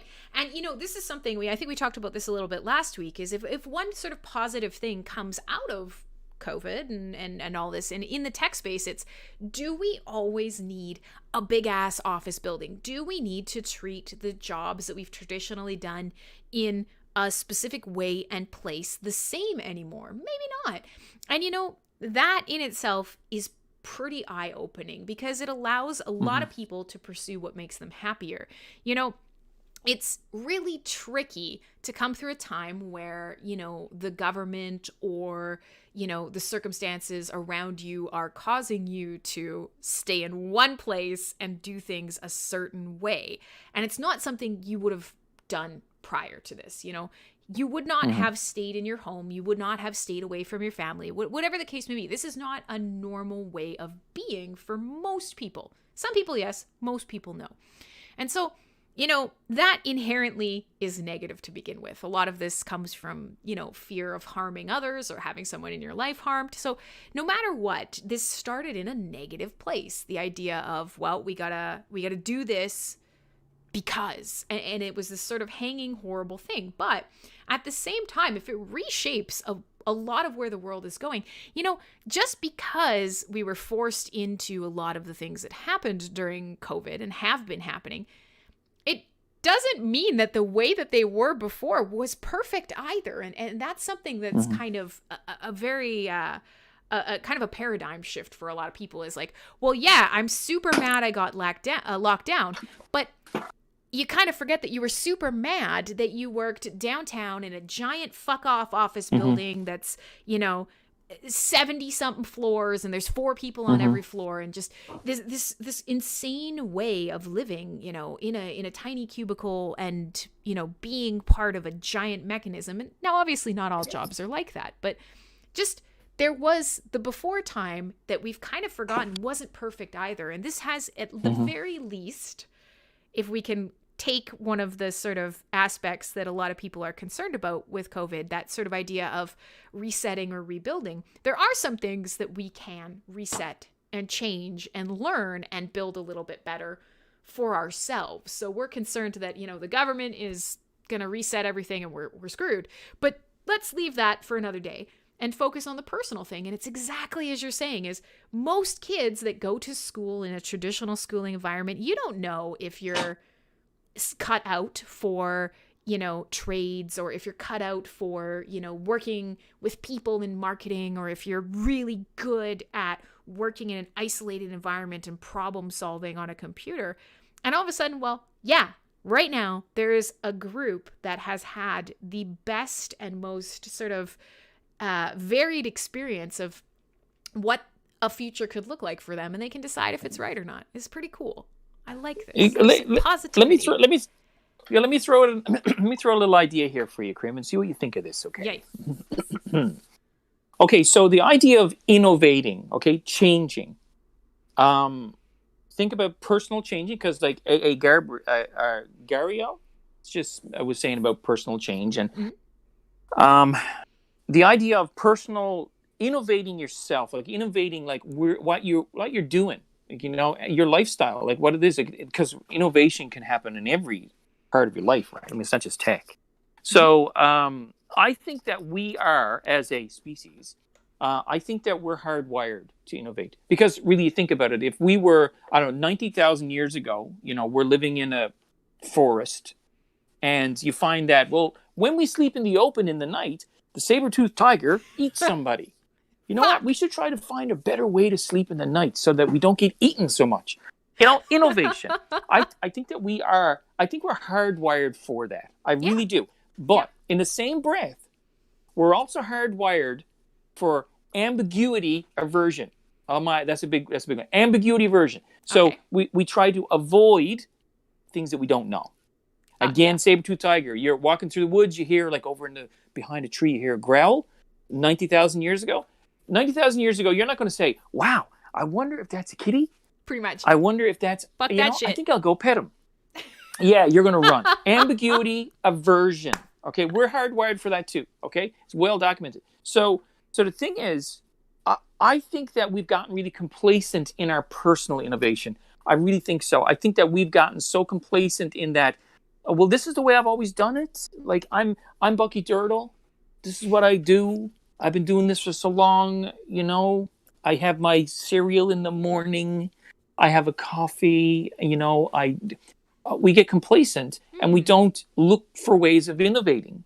We assume that what we're doing is best. So that reset has been forced on a lot of us. And young people and old people, you know, everybody, it's been forced on us. So we need to think real hard about if the way we were doing it before is it really, do we really want to go back to that? And it's not black and white. It's not night and day. It is a gray area. What do we want to keep? What do we want to take? What do we want to leave behind? And the thing that I'm concerned about, and I've spoken a bit about this in the past few months, I'm concerned about ambiguity aversion institutionally. Because here in this situation in COVID, we've seen institutions that have fought tooth and nail against change. And they've said, like, whether it's financial institutions, educational institutions, public sector, private sector, whatever, there's a lot of organizations, I'm going to say the majority of organizations have said, wait a second, we got to change that policy? Hang on, that's not what we do. Yep. And even though COVID is, it has in the past, but really has it? Has it been the best policy? I think that a lot of what we've been doing over the past 100 years needs to be rethought. And I know that, like, I've been working with, I don't know, so many organizations across the country in Canada here in the past 12 months. Some organizations have said we are embracing change legitimately, like, and they've meant that. And other organizations, when I've said, here's what I recommend, and they've gone, whoa, wait a second, we don't do that. We don't do that kind of stuff around here, you know. And there's been that, and we're seeing organizations now as well that they're saying, okay, now we got some vaccines coming out. Okay, as soon as those vaccines come out, we're going back. We're going right back to where we were. Yeah, I'm seeing it myself, and it's disheartening, because this idea of the reset we keep talking about, the reset on the way we do stuff, there's institutional aversion to that. Yeah. And I hate to see that, because we have organizations that are just, they're squandering an opportunity to improve. So improvement. It's one of these things that's just absolutely wild, and you know, you kind of wandered right into why libertarians like wheelhouse with this, and you know, a lot of us have, you know, kind of been talking about aspects of this, but the big one is, okay, well, when the vaccines come, we're all going to go straight back. And you know, part of that comes from being sad and missing the way that we were doing things and the positive things in your life. But you're right. A lot of that comes from people who are entrenched in a routine that protects them, who, if they did kind of open their eyes a little bit and remember, hey, I'm doing this job for a reason, or I'm in this industry for a reason, or I'm interested in this whatever for a reason, we could change a little bit. We could be changed. It'd be better for me, or it'd be better for my end user, or it would be better for the environment around me. Whatever that betterment is, it's really, really easy to remember that when you do kind of nail it, you can coast on that for a while, and you end up protected in the knowledge of like, yeah, we're doing pretty good. Like comparatively, we're doing great. So I don't need to change. Change is hard. Change is scary. Change has paperwork, and I'm not for that. So you know what? Yeah, let's all just go back to the world the way it was. And so, you know, for every person that's worried about a great reset from the aspect of the government is coming, they're going to take all my stuff and, you know, reset my brain, there's that side of it. But there's nothing to say that individuals can't take this opportunity, as you're saying, and better themselves, because it puts them in a position to resist those outside changes. I know what my business or my relationships or my life should look like. I know that I can change with the times here. It could be hard, but if I apply this effort now, it's going to end up a little bit better. And the better that I become, the stronger I am in my ability to impact the world around me. That's important. Yeah. Yeah, absolutely. But you know, look, to reach that point, it has to be ownership of what you do. And in the common workplace, a lot of people feel like cogs in a wheel. And I would guess, I mean, this is just, I don't know, maybe I'm off the mark here, but I think that the average person who's had to move their work online, I'm sorry for the people who've lost their work. I mean, my heart goes out to you. But the people who have moved online and have said, okay, well, now I sit in front of a computer in a cubicle, but now I'm going to sit in front of a computer at home, still do my job the same way I've always done it. I would think that they feel less like a cog in the wheel working up from home. Yeah. I would think there's more. I would think they take more ownership. And you know, I just think that I don't think working from home is for everybody. I don't think working online is for everybody. Absolutely not. But you know what? This is like 2021. We need to be doing individualized. It needs to be decentralized. I mean, we talk about so much here. We need to centralize everything. Yeah, I was just going to say, like, you kind of maybe unknowingly or knowingly transitioned us back to an ownership of self, ownership of choice, ownership of betterment, of knowledge, of decision making, of being proud of either the work that you do or the company that you are engaged with or what you're putting out into the world. That is something that comes with, I think anyways, I'm not going to try and put it on all the rest of you, but that is something that comes with entry into the blockchain space. And part of that is because you have to take personal responsibility. You know, if you are going to move into blockchain or move into the crypto space in general, you are probably going to learn about self-custody of your assets. And that is sort of this first step of, if I fuck up, my money is gone. And all of a sudden, you start realizing that ownership matters. Ownership of your own actions and what you want to do with them. And that's a change that spreads. And so when you're talking about, well, a lot of people that work in a job or on even maybe unhappy in a job, they don't feel sort of an ownership of the actions they take, and that they often feel very much like a piece of machinery. I find that a lot of people that make their way into the blockchain space, whether it's social media and Hive in that aspect, or even just a pushback against institutional and fiat values with something like Bitcoin or whatever, that is an underlying thread in the way that they think. And it kind of is this little seed that blooms, and it's beautiful. This idea of, yeah, you know what? I do have some control, and I do have some personal responsibility, and I can go and look at my workplace and change how I'm doing things. Or, you know, it's an interesting thought. So, you know, you've been talking about ownership, you've been talking about changing tech, you've been talking about, education and innovation. When we were blessed with your presence before in the legacy code base, you were blessed from above. Bucky was shone down on us with his brilliant smile and his magical music and him and Dog's automaton solos. But yes. So while we had you around the ecosystem before, you were super involved in a lot of stuff around the chain that was fostering innovation, that was encouraging education and whatnot. And so now you've popped your head in and you've said hi, and we know you're back. What are your plans? If things start calming down a little, or at least giving you some of your time back, you've always been an open source advocate. You've always been a blockchain and, personal responsibility and, learning and kindness advocate. What does the blockchain space hold for you? What are you going to do? You're back now. We have you. Yes, I'm back with it. Yes, right. You need some ointment to get rid of me. I don't have any specific plans to speak of, really. The thing is, and I don't honestly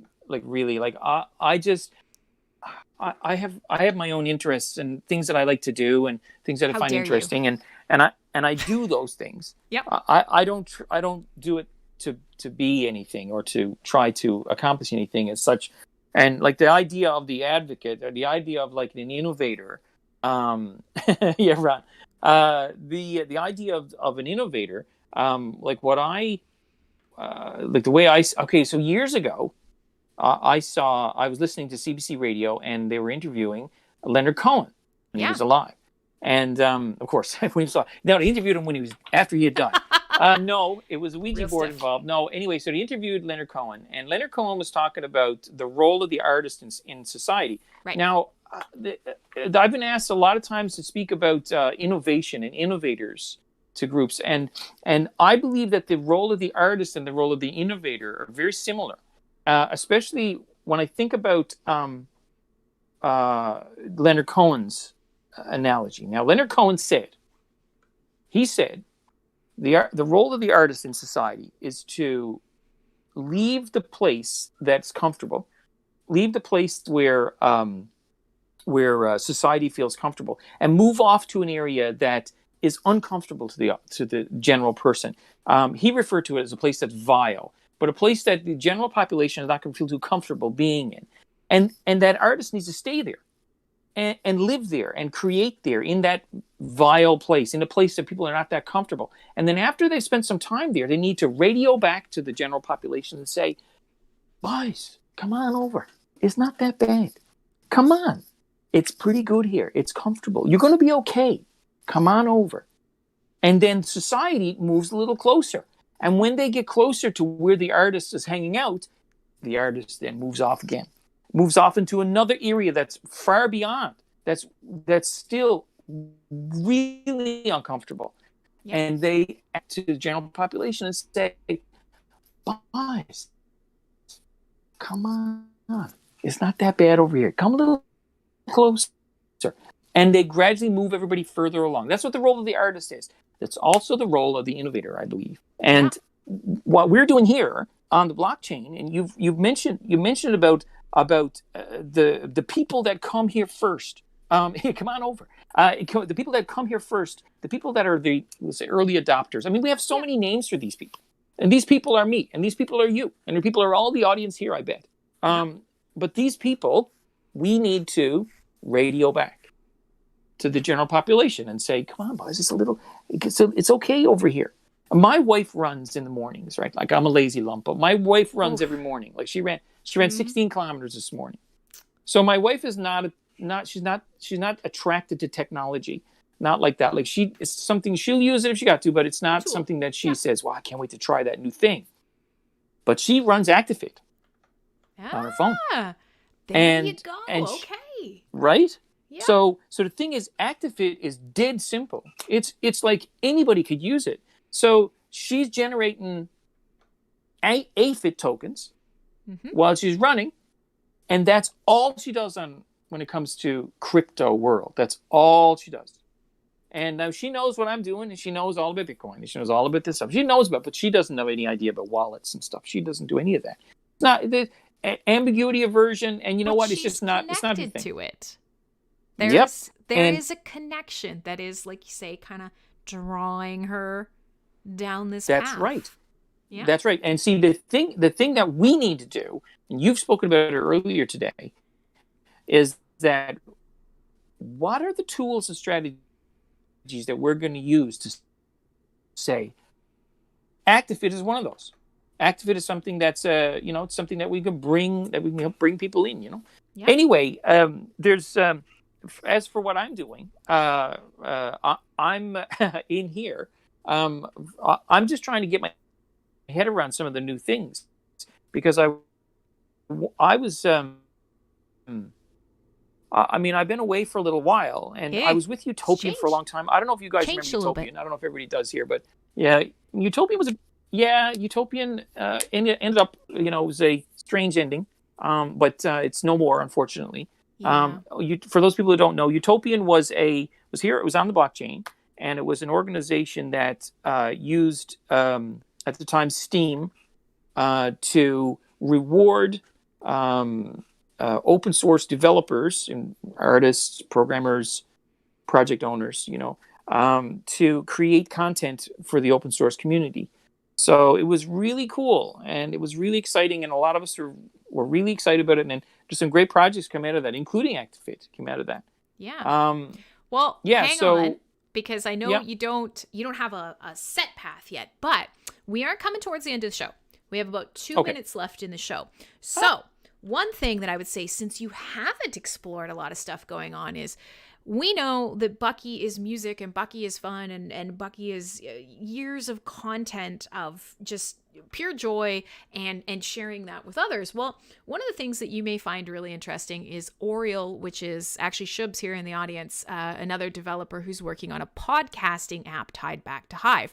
And you mentioned ActiveFit is easy, and it's understandable, and it's related to an activity that people like to do. Well, this is one that might be a good fit for you as you jump back in. You've got tons of stuff. You're doing talks, you're doing teaching, you're making music, you have old show archives.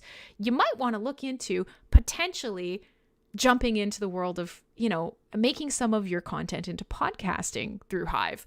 But this is something I feel like we should actually schedule a day somewhere down the line to continue talking about this. You're so cool for hopping in and saving me from just being like, dogs. Thank you. Thank you. So my audience is probably happy too. But I am going to have to throw you out because we have about 40 seconds left. So can you say goodbye to everybody, Bucky, and promise you'll be back? I promise I'll be back. And thank you for having me on. You're the best. I love you, and I love you all. Listen, thanks for sticking around, guys. Anybody want to connect with me? Feel free. I'm around. Delightful. And so we're down to the last 30 seconds of the show. My name is Crimsonclad. Today was all over the place. It was a Gong Show stream, and Bucky came on, and then it turned into a fabulous stream, and that's how things work around here. So if you want to come back for CyberBuzz next week, you can. You'll find me on Saturday. I'll be back on Thursday for Full Force Radio. Whatever it is that you want to find entertaining, you want to hang out with me and all of the cool community, learn a little bit, go to mspwaves.com, and you will find the full schedule there. Now, with that being said, for those of you who are watching on streaming platforms, we have gone past the end of the show on MSP Waves, and now it's just you, me, and whomever else may still be here. Please feel free to get in touch with me. CyberBuzz shows are about disruptive tech. They're about blockchain, crypto, the way that social media and, this sort of crazy dystopian Blade Runner-esque world that we live in is changing our lives, and some music too when we have a chance. If you want to get in touch, as Bucky was saying, with him, go ahead.